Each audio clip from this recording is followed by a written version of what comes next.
Picture चालू करो बे। मजा नहीं आ रहा है। हम करते हैं प्रबंध, आप चिंता मत करिए। आलोक जी, शुरुआत आपसे कर रही हूं। आप श्योर हैं कि आप जिस पर अड़े हुए हैं वो आपके समय में कभी नहीं हुआ?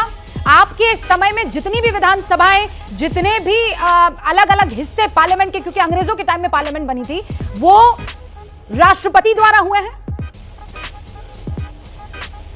ये बड़ी ही विचित्र और वाहियात बात की है आप। बात अब आती है कि जब अध्यादेश पास नहीं हो सकता, जब अभिभाषण के बगैर शुरुआत नहीं हो सकती, जब ज्वाइंट सेशन को एड्रेस के बगैर ज्वाइंट सेशन नहीं चल सकता, प्रधानमंत्री की भी जिस तरह से शपथ राष्ट्रपति और या उपराष्ट्रपति दिलवाते हैं, तो मुझे लगता है कि उनको दरकिनार करना लोकतांत्रिक मूल्यों का पूरी तरह से हनन है। लेकिन इसका कारण सीधा सीधा यह है कि कैमरे की भूख है, विश्व को दिखाना है। क्या बोला तूने? ये कैमरे की भूख है, विश्व को दिखाना है। गजब बेइज्जती है।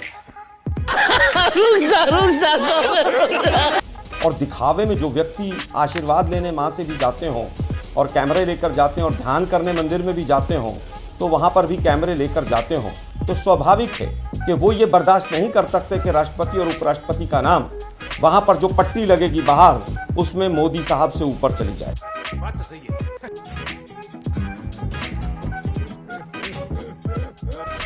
प्रोटेस्ट करने का तरीका है, हमने प्रोटेस्ट किया है। अगर इतिहास में किसी को कोई दिक्कत थी किसी चीज से, लोकतंत्र है हमारे देश में, उसको प्रोटेस्ट करना चाहिए था। अब बात आती है लोकतंत्र का मंदिर है। लोकतंत्र का मंदिर ईंट, रोड़े और पत्थर से नहीं बनता है। वहां पर क्या काम होता है, कैसे होता है, उससे इंपॉर्टेंट होता है। आप कहते हैं कि साहब वो भव्य बन गई है और सबसे अच्छी इमारत बन गई है। सबसे अच्छी इमारत शायद हमारी संसद से भी ज्यादा अच्छी उत्तर कोरिया की होगी, लेकिन वहां उसके अंदर एक तानाशाह बैठता है। और आज एक तानाशाह की तानाशाही का विरोध हम कर रहे हैं कि आप लोकतांत्रिक मूल्यों को तोड़ रहे हैं। देश संकट में है। सोनिया गांधी वहां पर, इस मणिपुर विधानसभा के शिलापट पर सोनिया गांधी जी का नाम क्यों है? राज्यपाल का नाम क्यों नहीं है? सोनिया गांधी, मैं बताता हूं क्यों है। सोनिया गांधी जी यूपीए की चेयरपर्सन थी। तो यूपीए की चेयरपर्सन क्यों विधानसभा नहीं? तो यूपीए का चेयरपर्सन उद्घाटन कर सकता है, लेकिन देश का प्रधानमंत्री उद्घाटन नहीं कर सकता। संसद 140 करोड़ की प्रतिनिधित्व करने वाला वो शख्स उद्घाटन नहीं कर सकता, लेकिन यूपीए की चेयरपर्सन सोनिया गांधी विधानसभा का उद्घाटन कर सकती है। चुप हो जा, सातवीं फेल, चुप हो जा। 140 करोड़ का वो करते हैं क्या प्रतिनिधित्व? इधर उधर मत कीजिए ना, इधर उधर मत कीजिए ना। मैं बताइए कि सोनिया गांधी किस हैसियत से 140 करोड़ का मणिपुर विधानसभा का उद्घाटन करती हैं? पहले मुझे ये बताइए। सुनिए ना, मैंने आपको बताया ना, मैंने बता तो दिया। यूपीए चेयरपर्सन, आपको शायद समझ नहीं आया। यूपीए चेयरपर्सन यूपीए की सरकार, यूपीए चेयरपर्सन कर सकता है, और वो संवैधानिक, लेकिन संवैधानिक पद था वो। यूपीए चेयरपर्सन संवैधानिक पद है। संवैधानिक पद था, आपको ये नहीं पता है? अच्छा, ये संवैधानिक पद है। केवल बीजेपी का भोंपू बजाने के लिए अच्छा, बोलना भी हूँ क्या करिए बोल। ये संवैधानिक पद है। ये संवैधानिक पद था। ये अच्छा, एक सेकंड, ये सदस्यता चल गई। ये संवैधानिक पद है। ये संवैधानिक पद था, इसलिए उनकी सदस्यता चल गई। अच्छा, संवैधानिक पद है। यूपीए चेयरपर्सन का पद अब क्यों नहीं है संवैधानिक? अब क्यों नहीं है संवैधानिक? पहले था, अब क्यों नहीं है संवैधानिक? अरे भाई, आपको पता ही नहीं है। अरे 2004 से पहले क्यों नहीं था संवैधानिक?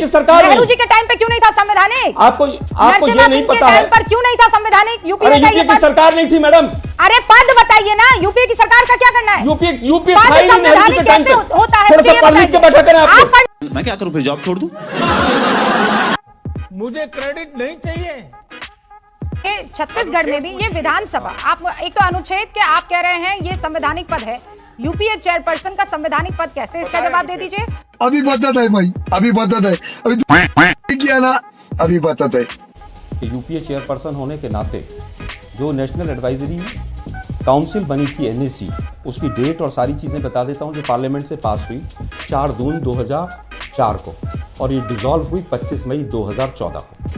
और 10 के 10 साल सोनिया गांधी इसकी यूपीए चेयरपर्सन रहने के नाते इस काउंसिल की अध्यक्ष रही। और ये संवैधानिक, फिर कहूंगा, हाँ आलोक जी, मैं फिर कहूंगा, दोनों ही संसदीय प्रक्रिया से राष्ट्रपति महोदय के साइन से पोस्ट बनी भी और ये डिसॉल्व भी हुआ। तो भाटिया साहब, आप जरा इसको शांति से गौर से जरा पढ़िएगा पूरा एनएसी के शेड्यूल को, उसके बाद अगली डिबेट में मेरे से सवाल कीजिए।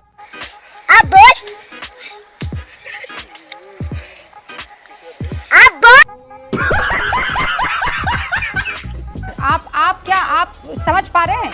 कांग्रेस बिल्कुल, ने ये अपने तो कमाल की बात है, बीजेपी के सपोर्टर सब वही बुला लिए जाते हैं। कहाँ सर, मलूक नागर साहब आपके साथ है, अनुराग भदौरिया जी, आप दोनों हैं यहाँ पर, एक पत्रकार अच्छा, हैं जी, बोलिए, और बोलिए। कांग्रेस और बीजेपी है। क्या चाह रहे हैं आप?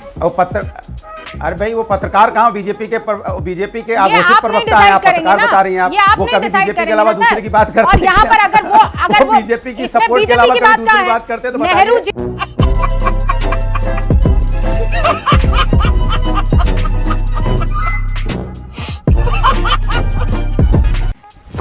Emotional damage.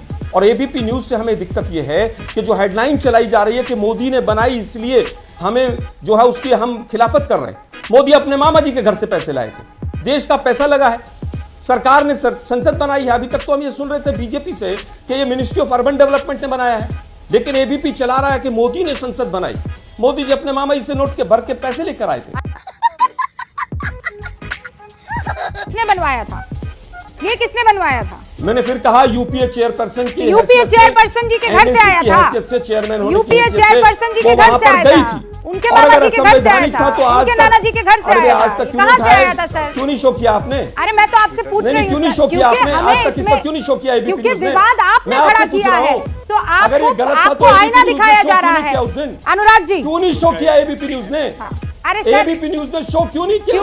क्योंकि हमें नहीं लगता है कि इसमें, हमें नहीं लगता है, क्यों नहीं किया बताइए ना। क्योंकि यहाँ पे कोई नियमावली नहीं है सर। कांग्रेस पार्टी के प्रवक्ता का उत्तर दे रहा है। हाँ ये बात आई ना कि एबीपी न्यूज को नहीं लगता है कि आप गलत हो रहा है। एबीपी न्यूज बीजेपी के साथ एक पार्टी है, ये आपने प्रूव कर दिया अपने यही शब्दों काम है से। आपके पास। सही पकड़े हैं। खत्म, bye bye, tata, goodbye, गया।